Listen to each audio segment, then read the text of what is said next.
Live देख रहे हैं आप। वर्ष 2022 में भारत में होने वाले बड़े राजनीतिक घटनाक्रमों की चर्चा करें तो उसमें शिवसेना का बंटवारा होना सबसे ज्यादा चर्चित हुआ।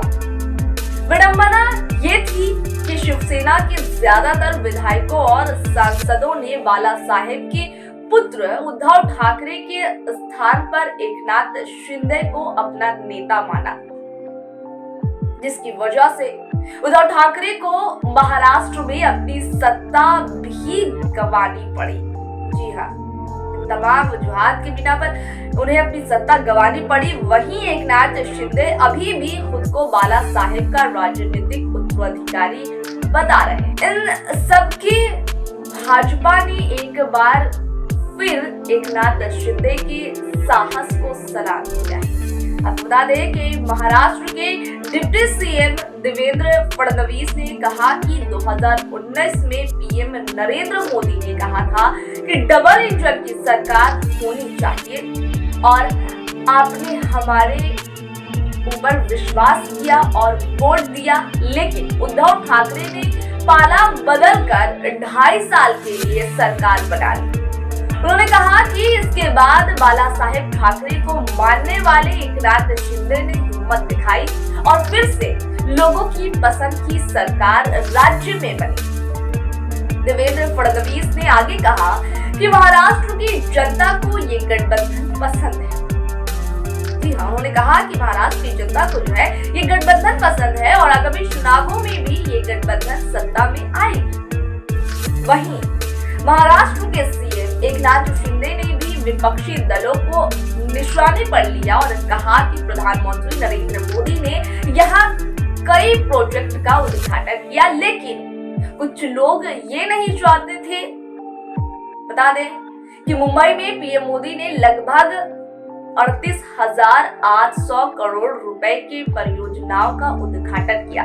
फिर से सुनिएगा, 38,800 करोड़ रुपए का परियोजना, जिसमें बाला साहेब ठाकरे के नाम से आंवला दवाखाने सहित कई परियोजनाएं शामिल हैं।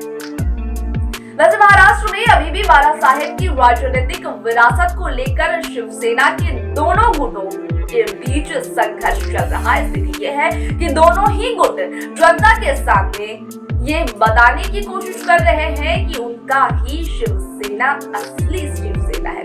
अब देखिए, लड़ाई भी शिवसेना को लेकर के है, किसका असली है, किसका नकली है, कौन सही है, कौन गलत है, यही सब। हालांकि चुनाव आयोग ने उद्धव ठाकरे के गुट को शिवसेना उद्धव बाला साहेब ठाकरे नाम दिया है, तो वहीं सीएम एकनाथ शिंदे के गुट को बाला साहेब बच्ची शिवसेना नाम आवंटित किया गया है। इसकी वजह से दोनों ही दल गदगद है, लेकिन भाजपा ने जिस तरह से एकनाथ शिंदे की साहस की प्रशंसा की है वह चर्चा का विषय बना हुआ है। वैसे भी भाजपा महाराष्ट्र में विपक्ष में थी, लेकिन एकनाथ शिंदे की कोशिशों से भाजपा सत्ता में आई है।